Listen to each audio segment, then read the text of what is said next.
I went from being homeless 3 months ago to now sitting on a 23-hour flight to Thailand, a country where I've never been, a language I don't know how to speak, $700 to my name, and a possible work exchange opportunity.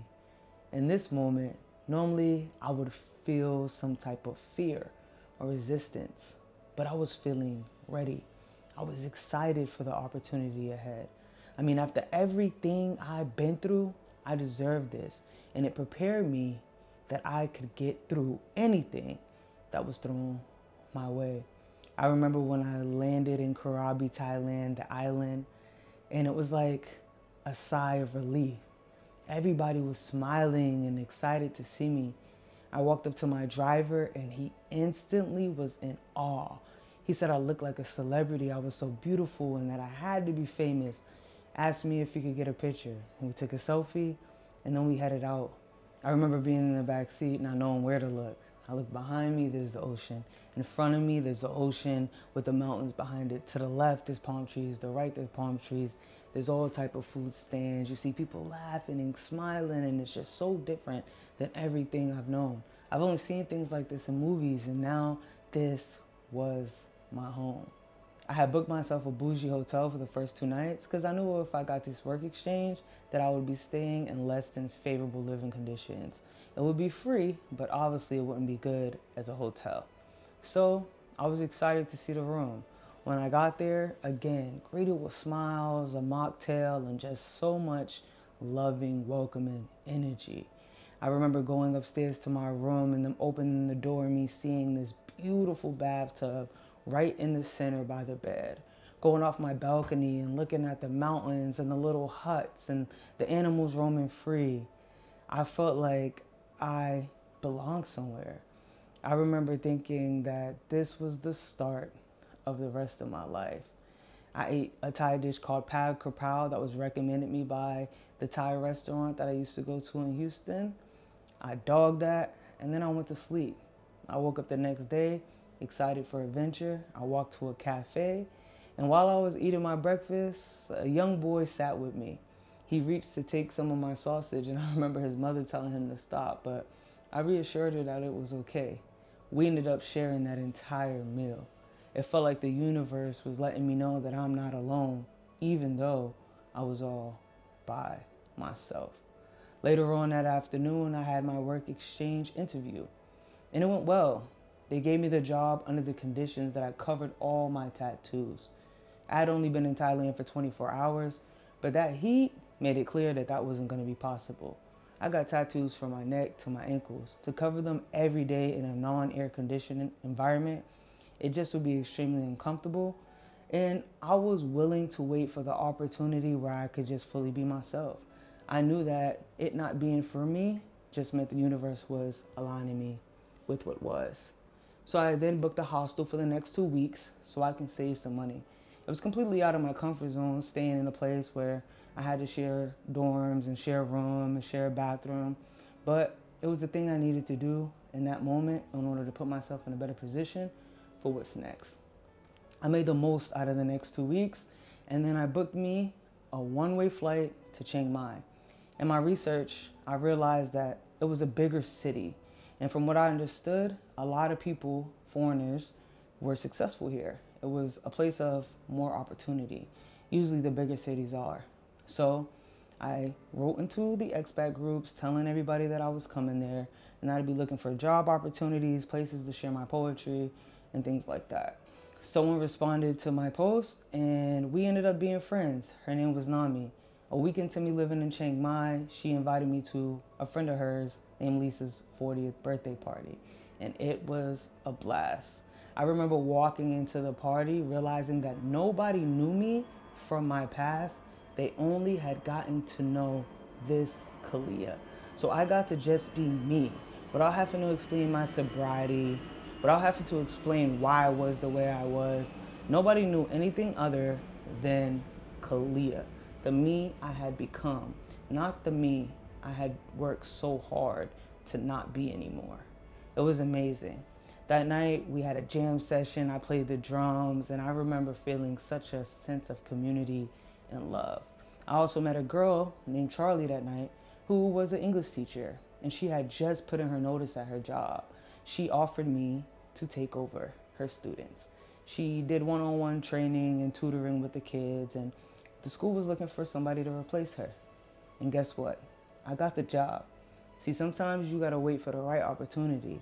And when you get better at trusting yourself, you have the capability to use your discernment and choose what's right for you, not what's most convenient.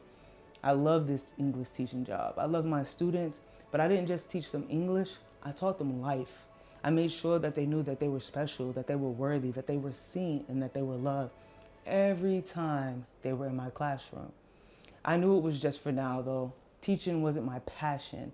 It was just something I got to do in the moment. And in a way, it was my way of giving back to the country that had started to be home for me. It was amazing. Simultaneously, while working my teaching job, though, I was manifesting that someone would come in my life and support me financially. Whether it was a celebrity or somebody who just has seen everything that I've overcome based off of my social media, I just had a feeling that something was about to shift financially for me. I no longer wanted to work. I wanted to pour into my passions, such as publishing my book.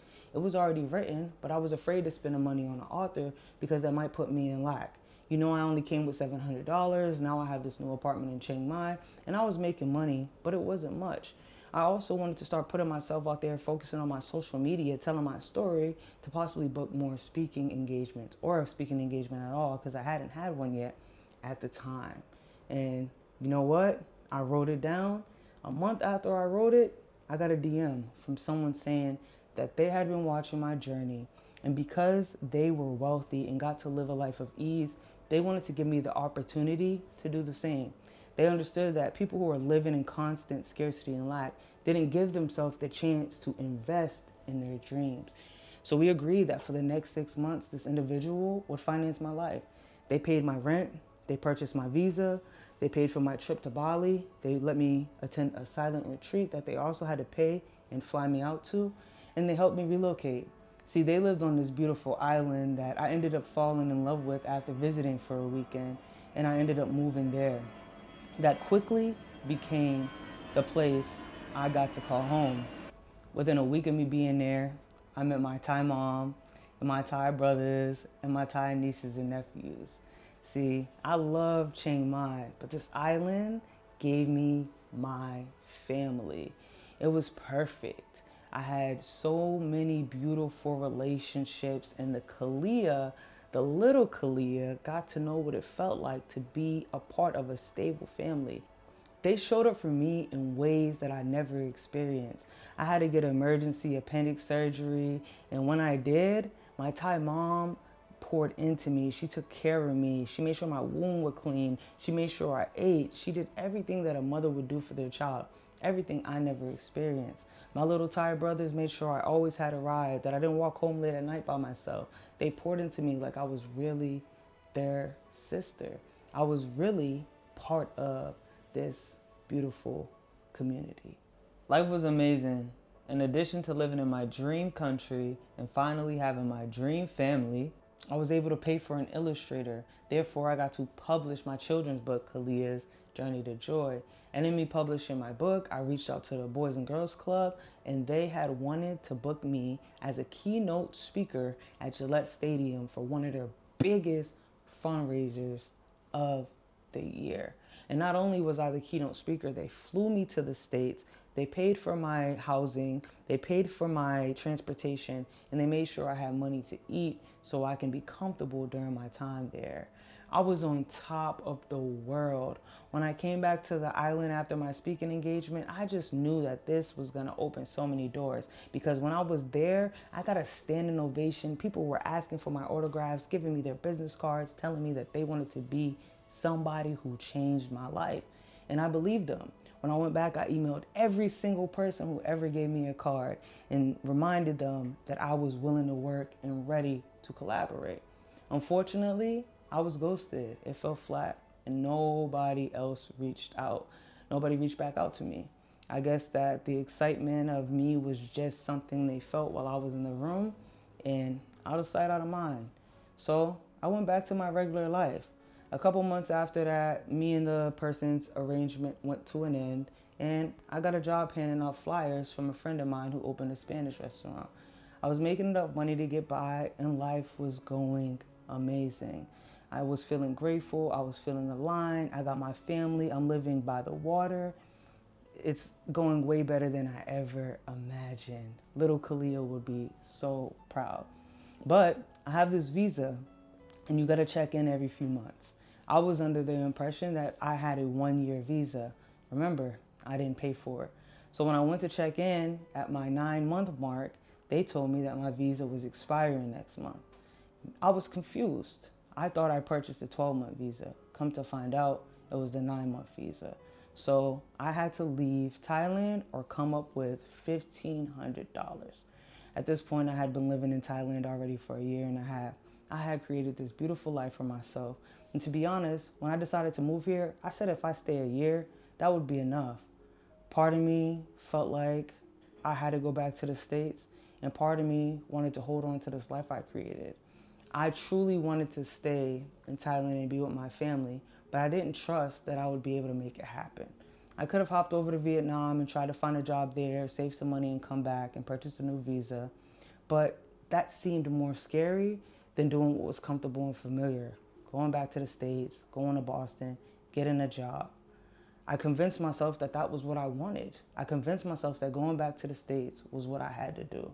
I even told myself that I'm not making an impact because I'm not in my community. And I made myself believe that.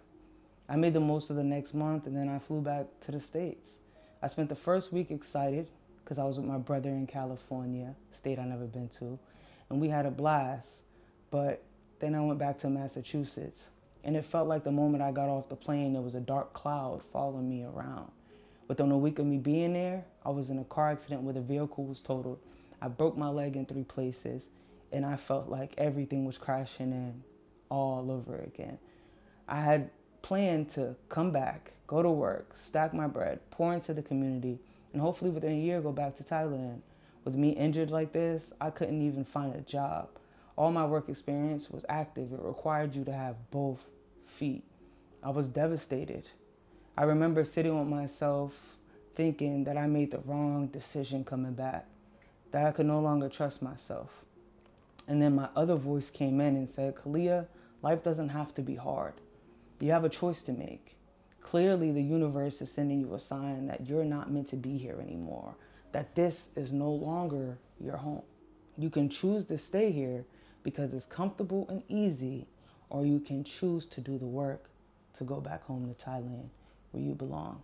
And that's where I made choice number 8. By any means possible, I was going home, back to Thailand, because the universe had already shown me time and time again, that's where I belonged.